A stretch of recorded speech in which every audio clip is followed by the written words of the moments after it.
Title: They sent a beautiful assassin to end Ibrahim Traoré. Have you ever wondered how some people survive when everyone seems to want them gone? How can one man stand strong while powerful forces work secretly against him? The West still fights Ibrahim Traoré. They do not fight him openly, but through secret plans and hidden moves. They send people to stop him quietly. People who have no face in the daylight but come like shadows in the night. Ibrahim knows this, he feels it in his bones. But he also knows something else, something stronger is with him. A powerful, unseen God who watches over him like a shield. This is not the first time someone tried to bring him down. Many have tried and failed. Ibrahim's wisdom and courage make him a hard man to break. In a dark room far from the busy streets of Ouagadougou, a plan was made. A beautiful woman named Amina was chosen for a dangerous mission. She was not like other women. Her eyes were sharp and cold. Her smile was like a trap. Her task was to get close to Ibrahim. To enter his world like a friend. Then, when the moment came, she was to end his journey quietly, without noise or signs. Amina did not ask many questions. She was used to obeying orders. But deep inside, she was unsure. The man she was sent to meet was not an ordinary man. His strength was not just from his body or mind. It was something deeper. Ibrahim was already careful. He trusted very few people. His heart was heavy because he knew enemies were everywhere. Still, the woman came closer. She smiled at him, she laughed with him. And slowly, she began to see something she never expected, a man who cared deeply for his people, a man who carried the hope of a whole nation. The night was full of secrets, the game was dangerous, but Ibrahim's eyes shone bright with wisdom. And somewhere far above, the unseen power that protected him moved like a silent wind, ready to stop any harm. What will happen when the truth meets the plan? Will Amina's heart change before it is too late? Or will the shadow that follows Ibrahim finally catch him? Only time will tell.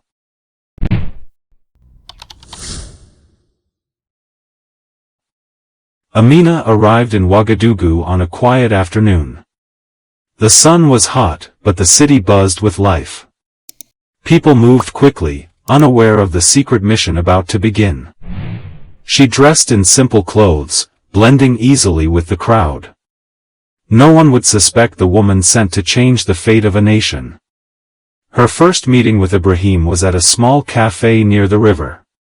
He was calm, serious, and his eyes looked like they held stories of many battles fought and won.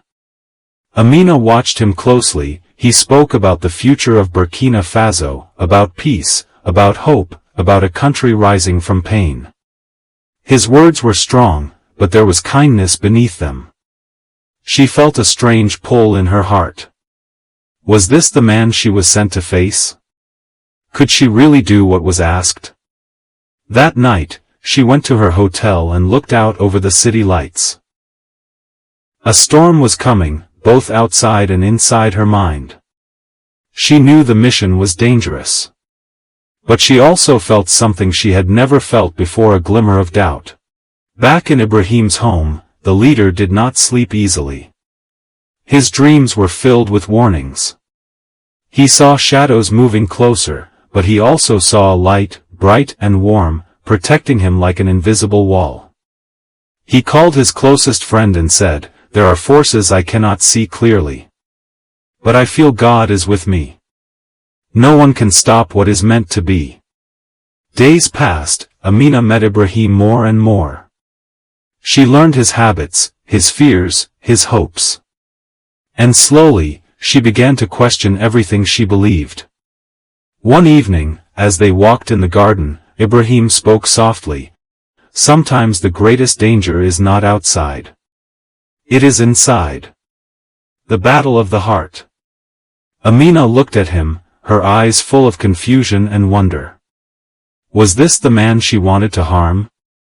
Or was he the reason she might find a new path? Far away, those who sent her waited for news. They did not know their plan was changing. The mission was no longer simple. And in the quiet night, a powerful presence moved again. The God Ibrahim believed in was ready to protect him. The days grew heavier for Amina. Each moment spent near Ibrahim felt like walking on a thin rope stretched over a deep valley. Her mission was clear, but her heart was no longer sure. She had seen a side of Ibrahim no one else did, a man who carried the weight of his people with patience and wisdom. His words were gentle but full of power. It was not just strength of body but strength of spirit. One evening, as the sun dipped below the horizon, Ibrahim invited Amina to a small gathering of friends. The air was warm, and laughter filled the room. But beneath the joy, something else stirred, an unseen tension, like a hidden storm waiting to break. During the night, a strange message reached Ibrahim. It was a warning, but the sender was unknown. The message said, "Trust no one. Danger is closer than you think."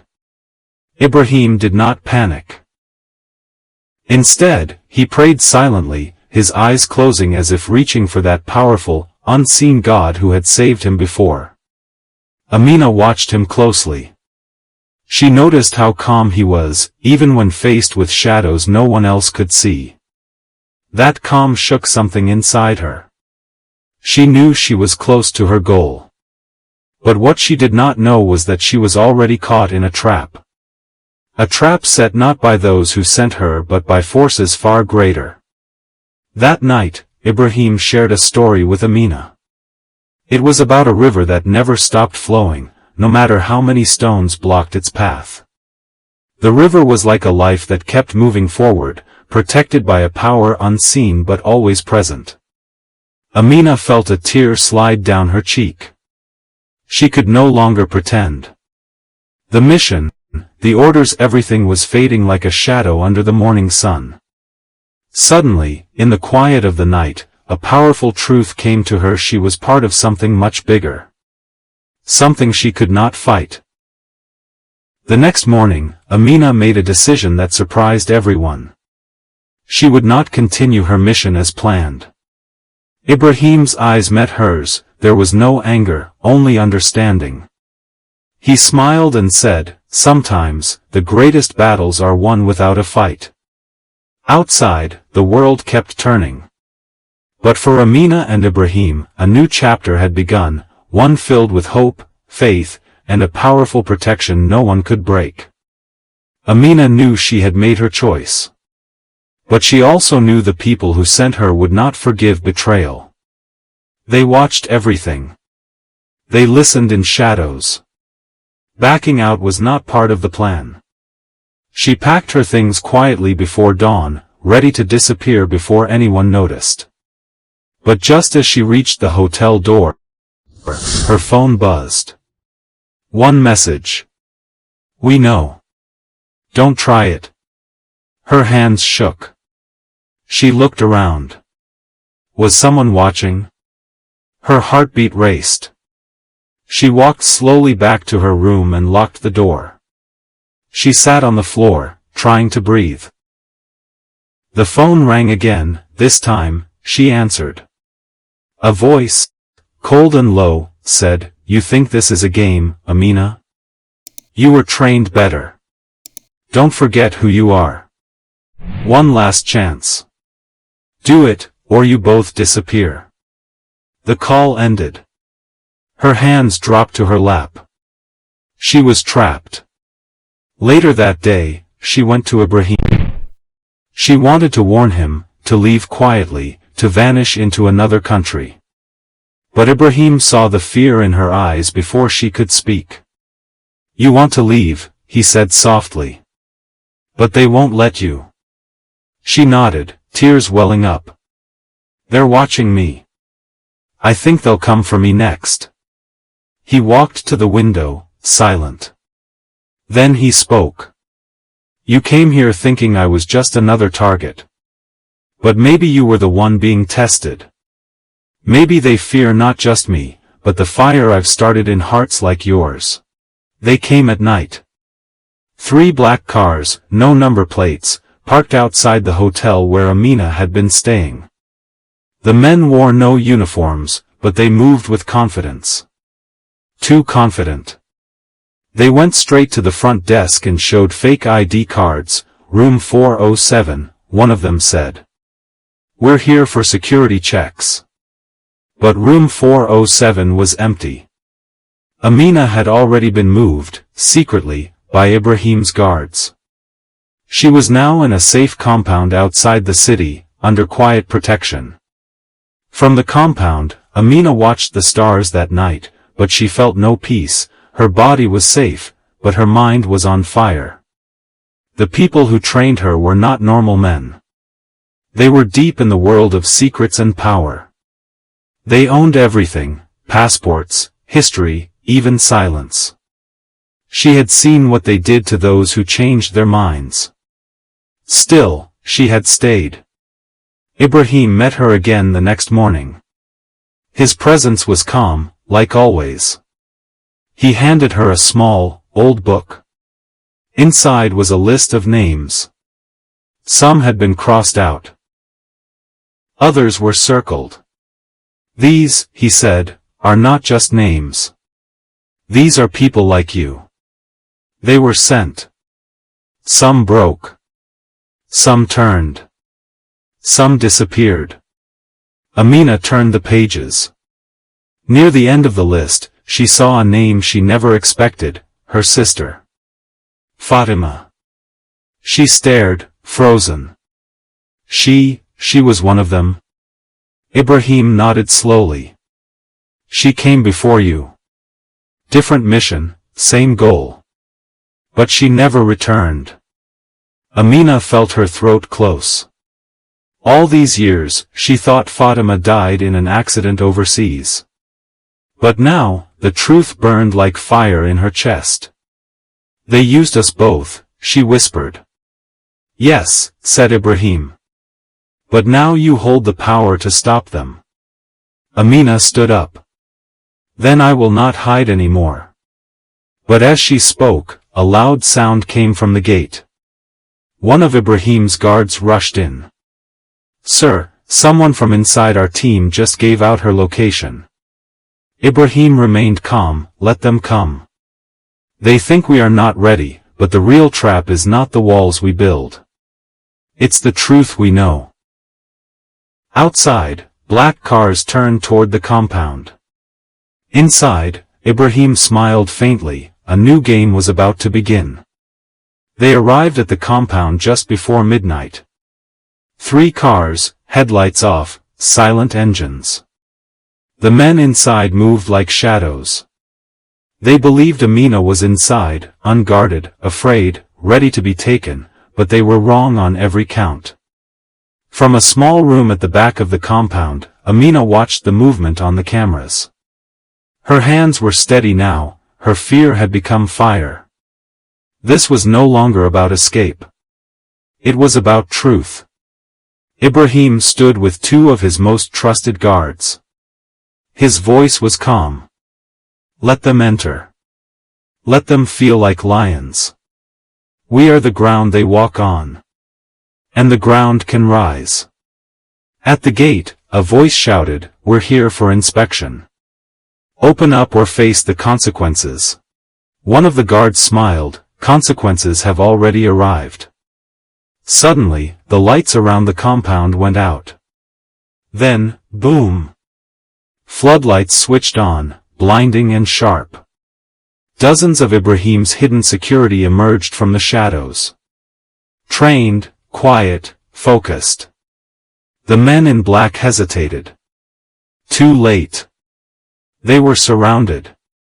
But one man escaped through the back. He had one job, to reach Amina and complete what the others failed to do.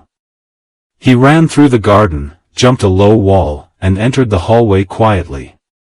What he didn't know was that Amina was waiting. When she saw him, something in her snapped. This was not about self-defense anymore. This was about taking back her life. She had trained for years, but this was the first time she fought for something real. The fight was short. When it was over, Amina stood breathing hard, her face bruised, but her eyes clear. The man was tied and unconscious. Ibrahim walked in moments later. "You didn't break." She looked at him. "I almost did. But then I remembered Fatima. And I remembered you told me that the real battle is inside." He nodded. "And now you're free." "No," she said, "now I'm ready." Outside, the trapped men were taken away quietly, no press, no noise, just silence and justice. From his room later that night, Ibrahim knelt beside his bed and whispered, "Thank you. You fight my battles in ways I do not see." Above the city, the stars shone brighter than usual. By morning, the news had already started to spread in quiet corners of the world. "They failed again," one voice said on a scrambled call in Europe. "Who helped him?" another asked. "We think the girl flipped." There was silence. "Then send the next wave." Back in Burkina Faso, Amina sat across from Ibrahim inside a quiet, sunlit room. She looked different now, still the same face, but stronger, lighter, free. "I want to speak," she said. "To who?" Ibrahim asked. "To the people. To the world." He watched her carefully. "Are you sure?" "Yes," she said. "If they used me as a weapon, I will now become a warning." Later that day, Amina recorded a video. She spoke calmly, but every word cut deep. "My name is Amina. I was trained to deceive, to hide, to destroy, but when I came to Burkina Faso, I met a man they feared, not because he had weapons, but because he had truth. They told me to end him, but he saved me." Her voice broke for a second, then she continued. "They hide in suits and offices. They pretend to help Africa, but behind their smiles are chains. I know, I was one of their tools, no more." When the video was released anonymously, it spread like fire. From Africa to Asia to the streets of Paris, people watched, shocked. Some believed. Some denied. But no one could ignore it. Meanwhile, the enemy regrouped. They had a deeper plan all along. The attack on Amina was just a distraction. The real strike was aimed at something bigger, a secret summit where African leaders were to meet and discuss forming a strong military and economic alliance without the West. If they could break that meeting, they could break Africa's growing unity. Ibrahim got the intel just in time.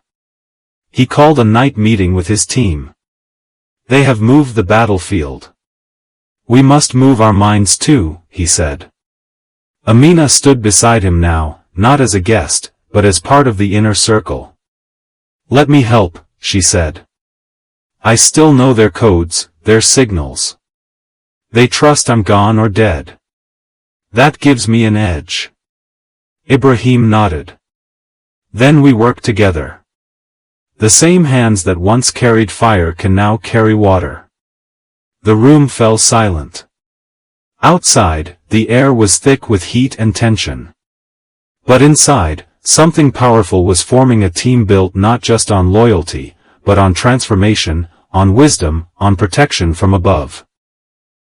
The war wasn't over, but the enemy had made one mistake. They created the woman who now stood against them. The location of the secret summit was changed 3 times in 5 days. First Senegal, then Ghana, finally, an old military base in northern Togo. No one knew the final location except a tight circle of trusted leaders. The plan was simple: come in quietly, speak boldly, leave safely. But the enemy had spies in every corner. Ibrahim knew that. At the compound, he sat with Amina and 2 loyal intelligence officers. A laptop sat on the table showing satellite feeds, encrypted messages, and maps filled with blinking red marks. They plan to bomb the summit from the air, one officer said. A drone strike, they'll blame terrorists. Ibrahim nodded calmly. They want to stop our unity before it begins. Amina leaned forward. Let me get closer. I can still access their system. Their drone base has a weak point. I helped design it. Everyone looked at her. It was a big risk. You could be caught, one officer said. I'm already marked, she replied. If I go down fighting, I go down free. But Ibrahim raised his hand. We do not walk into danger without wisdom. Let's do this with precision. He gave orders. A decoy summit would be staged, complete with actors, cars, and noise. The real one would happen underground, literally inside an old train tunnel just outside Kara, Togo. The drone would waste its fire on shadows. As the day came closer, Amina and a small team moved out. Disguised, focused. They reached the suspected drone command zone hidden within a diplomatic building in West Africa. Inside, Amina slipped into her role with haunting ease. Her old code still worked. But as she planted the interference device, a familiar face walked into the room.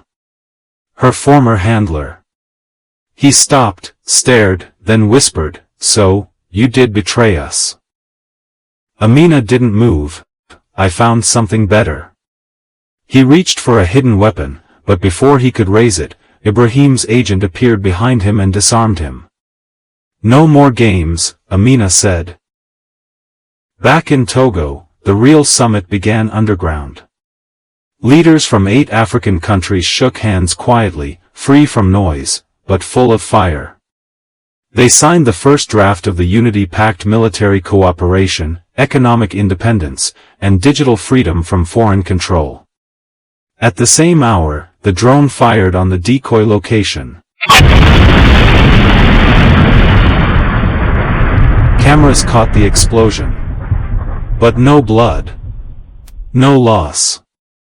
By morning, the world was confused. What really happened? Reporters asked. Ibrahim appeared on screen with a calm smile. When truth moves silently, lies explode in the wrong place. The Unity Pact shook the world. The West called it unrealistic. Some media houses called it a rebellion, but millions of Africans celebrated it as freedom. They danced in the streets, waved flags, and posted messages with one name repeated again and again: Ibrahim Traoré. But the enemy was not done. In a dark office in Europe, the handler who escaped after the drone failure slammed a file on the table. "This man," he growled, pointing to Ibrahim's photo, "is more dangerous than we thought." "We underestimated his faith," another voice said. "And that girl," a third man added.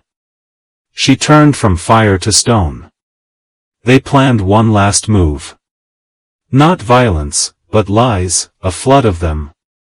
Fake photos, twisted stories, even forged audio files suggesting that Ibrahim had planned everything as a trick. That he wanted to become king for life. Within days, the lies spread across some news channels and online platforms. Some African citizens grew worried. "Is it true?" they asked. Ibrahim didn't panic. He called no press conference. He didn't even respond. Instead, he went to a quiet village mosque. No guards, no cameras, just silence. There, he knelt and prayed. "They have weapons I cannot see, but you see everything. Guide me again." That same night, Amina was resting at the safe house when her phone buzzed. It was a voice message. She played it. "Little sister," the voice said softly, "I'm alive. I've been hidden for years, watching. Waiting. I couldn't reach you until now." It was Fatima. Amina froze, tears filled her eyes. "She's alive?" The message continued. "I've been inside their walls, pretending, gathering proof, and now, I have what you need. I'm sending it now. This will clear Ibrahim's name and crush the lies." Minutes later, an encrypted file arrived. Inside were videos, emails, voice notes, undeniable proof of the enemy's fake campaign. Who wrote it, who funded it, how it was spread. The next morning, Amina stood before cameras. "This," she said, holding a flash drive, "is the truth." She exposed everything: names, dates, payments. The world listened, even those who once doubted fell silent. Back in Ouagadougou, Ibrahim remained in the prayer room when they told him the truth was out. He smiled faintly. "You can fight fire with fire," he said. "But only light drives away darkness." That day, even the skies seemed to clear. The sun poured over the city like a blessing. In markets and schools, people chanted, "God is with us. Africa will rise." And for the first time in a long time, Ibrahim looked up and whispered, "Thank you." It had been 3 weeks since the truth came out. The world had changed. Those who tried to break Africa from behind closed doors were now exposed. Some resigned quietly, others vanished. A few were arrested in their own countries. But the biggest victory wasn't legal, it was spiritual. A deep cloud had been lifted. Burkina Faso celebrated its president with drums, dance, and prayer. But Ibrahim asked for none of it. Instead, he sat with children at a village school under a mango tree, teaching them how to dream beyond borders. Amina stood beside him, now fully at peace. The once deadly eyes were now soft and steady. She had found her place, not as a spy, not as a fighter, but as a bridge. She had one more mission: finding Fatima. With Ibrahim's help, she flew quietly to a remote coastal town in North Africa, and there, beneath the shade of a worn-out rooftop, 2 sisters embraced for the first time in years. Fatima had aged, but her heart had stayed strong. "I thought I lost you," Amina whispered. Fatima smiled. "They thought they could turn you. But the light in you survived." The sisters returned to Burkina Faso a week later. The people received them like heroes. But it was Ibrahim who honored them most. He offered them no titles. Just purpose. "You both carry something rare, truth born from pain," he said. "Use it to protect others." They agreed. Together, they opened a foundation for African girls rescued from trafficking, espionage, and manipulation. They named it, "The Light Remains." Months passed.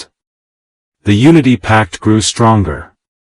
More countries joined, a new currency was introduced: digital, independent, African. For the first time in decades, Africa began trading with its own voice. And still, enemies watched. But they feared now. Not because of weapons. But because of something they couldn't touch, the unseen hand of God that had quietly protected a man who refused to bow, and lifted a woman who was sent to bring him down. One day, Ibrahim sat alone in his garden at sunset. A bird landed near his feet. He watched it, then smiled. "They'll try again," he whispered. "But by then, we won't just be ready. We'll be united." A voice behind him spoke softly. "Not just united. We'll be awake." It was Amina. She saluted Ibrahim Traore, with tears in her eyes. She thanked him for saving her, for not punishing her, and for giving her the chance to make things right. Her greater joy was the reunion with her sister. Ibrahim smiled. The enemy planned evil, but it turned out for good. And together, they laughed under the orange sky, not with pride but with peace. This story is a reminder: no matter how dark the fight, truth, faith, and unity will always shine through. Ibrahim Traoré's journey teaches us that power is not just in weapons, but in wisdom and unseen protection. Thank you for watching. Don't forget to like, share, and subscribe. Follow for more stories of hope and courage from Africa.